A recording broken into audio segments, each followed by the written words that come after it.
नमस्कार छात्रों, मैं डॉक्टर शोभा पाटिल आज के इस हिंदी तासिका में आप सभी का स्वागत करती हूँ।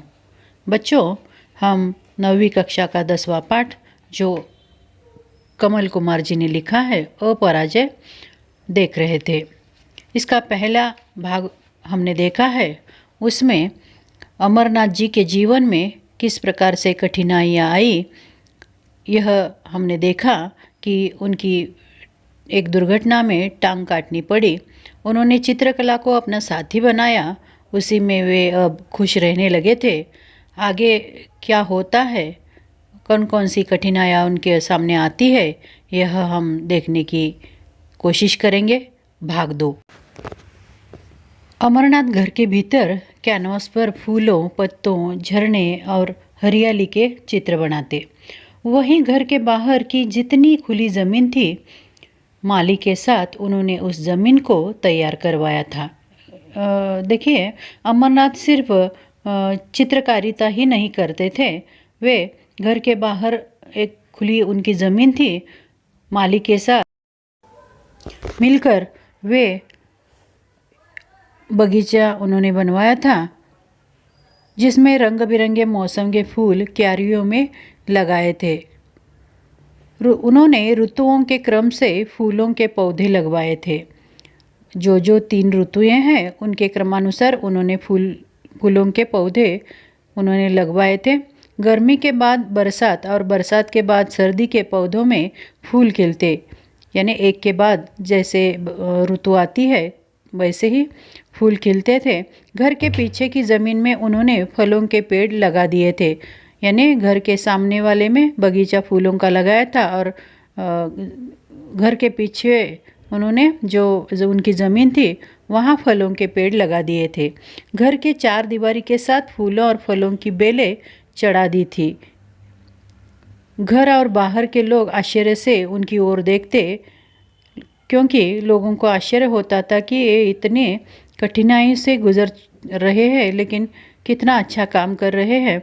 वे हंसते, मैं जीवन का व्याकरण बना रहा हूँ, यानी वास्तव और जीवन के अछूते सच के शिखर पर चढ़ने के लिए सीढ़ियाँ लगा रहा हूँ। यानी जीवन में मैंने जो कुछ करना मेरे लिए बाकी रह गया था, वह मैं इस समय कर रहा हूँ, ऐसा वे कहते और कहकर हंसने लगते।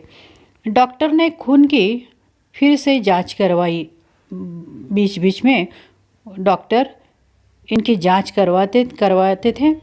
खून की जांच की रिपोर्ट आई तो वह परेशान हो गया था। घर के लोग चिंतित थे, अब क्या हो गया। डॉक्टर ने बताया था, बीमारी फिर से पसर रही है, यानी ज़्यादा हो रही है। उनकी दाईं बाह में खून की गर्दिश बंद हो गई थी। धीरे धीरे बाह हिलाना भी मुश्किल हो गई। बाह निर्जीव होकर काट सी हो गई थी। काट सी होना यानी कड़क होना। बहुत सारी दवाइयाँ दी जा रही थी। घर पर ही नर्स रख ली थी।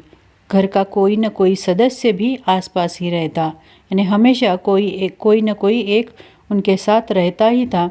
डॉक्टर ने बताया, जहर फैल गया है, अब और रुका नहीं जा सकता। पहले से भी ज़्यादा भयावह स्थिति है, यानी बहुत बुरा हाल है, बाह काटनी पड़ेगी। घर के लोग सन्न थे। सन्न यानी बहुत दुखी होना। लेकिन फैसला तो बाबूजी को ही लेना था, यानी अमरनाथ जी को। वे वैसी हंसी हंसे थे। आखिर मैं बाह तो नहीं हूँ ना। सप्ताह भर बाद अमरनाथ अस्पताल से लौट आए थे। यानी देखिए, पहली टांग काट दी जाती है और अब बाह इनकी काट दी जाती है। उनकी दाई बाह को काट दी गई थी। उन्होंने जल्दी ही बाएं हाथ से अपना काम करना सीख लिया था। धीरे धीरे वे अपने सारे काम खुद ही करने लगे थे। उनके लिए खुले कमीज सिलवाए गए। वे पहले की ही तरह सामान्य लग रहे थे, क्योंकि उन्होंने इस परिस्थिति को अपना लिया था, एडजस्ट करना शुरू कर लिया था।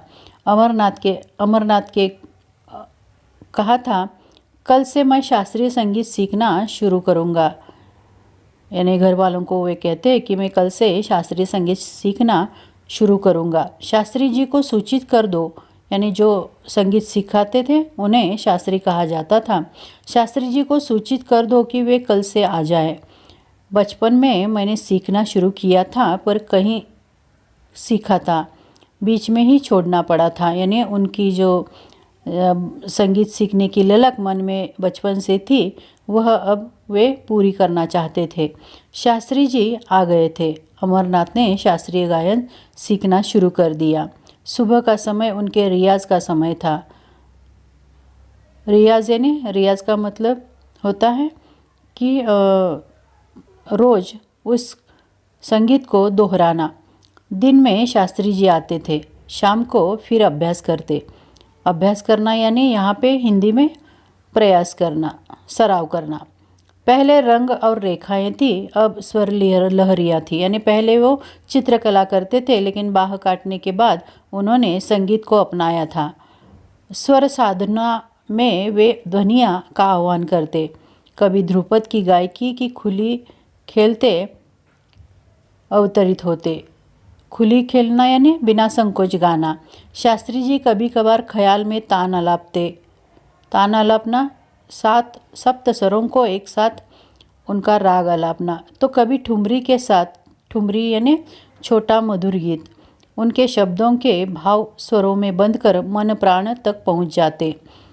इतना अच्छा वो गाने की कोशिश करते। जहाँ लौकिक और अलौकिक, भौतिक और आत्मिक तथा स्थूल और सूक्ष्म की सारी सीमाएं टूट गई थी। देखिए फिर से, जहाँ लौकिक यानी सांसारिक और अलौकिक यानी आध्यात्मिक, भौतिक यानी शरीर संबंधी और आत्मिक यानी आत्मा संबंधी, स्थूल और सूक्ष्म, स्थूल यानी जड़, सूक्ष्म यानी बारीकियाँ, सारी सीमाएं टूट गई थी। मानो स्वर जीवन का एक नया बोध, एक नया अर्थ उद्घाटित कर रहे हो। यानी संगीत उद्घाटित करना यानी प्रकाशित करना।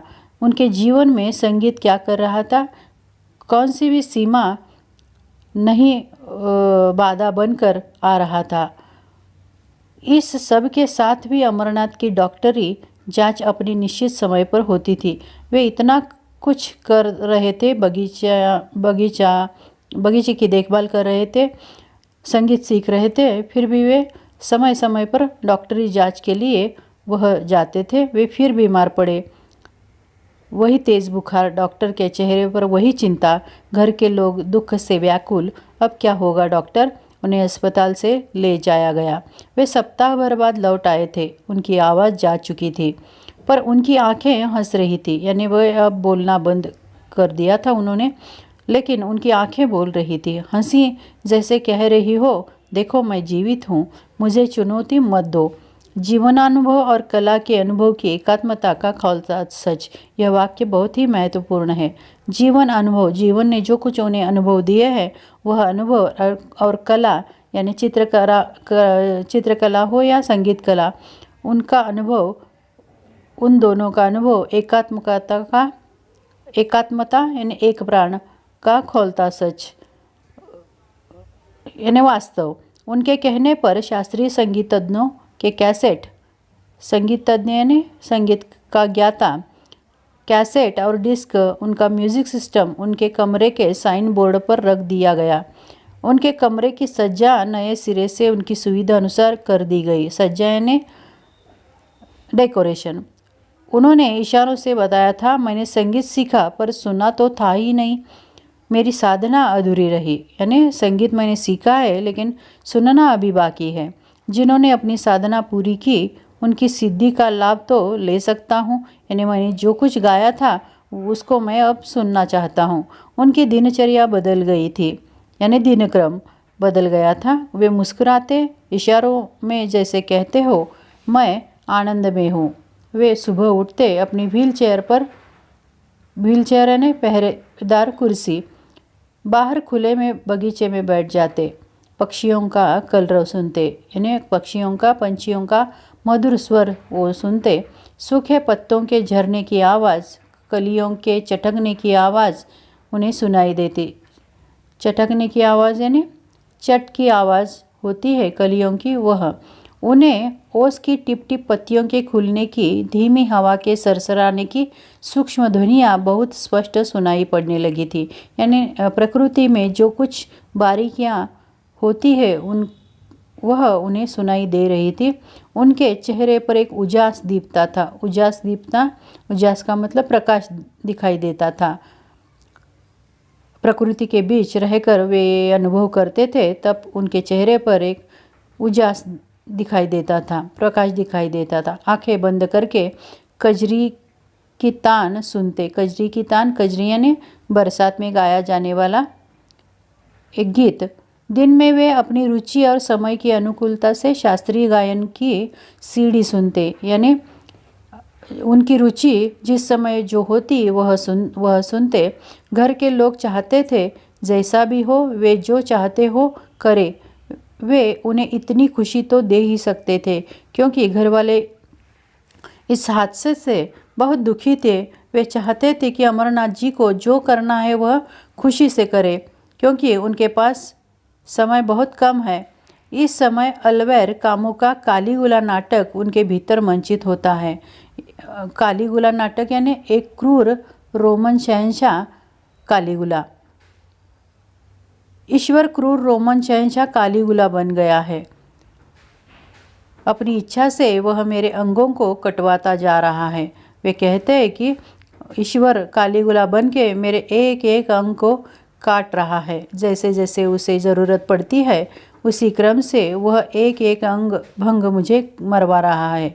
मुझे कालीगुला के विरुद्ध एक शांत संघर्ष करना है, क्योंकि मुझे जीतना है। मैं अपराजय हूँ, क्योंकि मैं जानता हूँ जीवन का विकास पुरुषार्थ में है, यानी जीतने में है, आत्महीनता में नहीं, यानी हथियार डालने में नहीं। वे सोचते सारे गत्यावरोध समाप्त हो।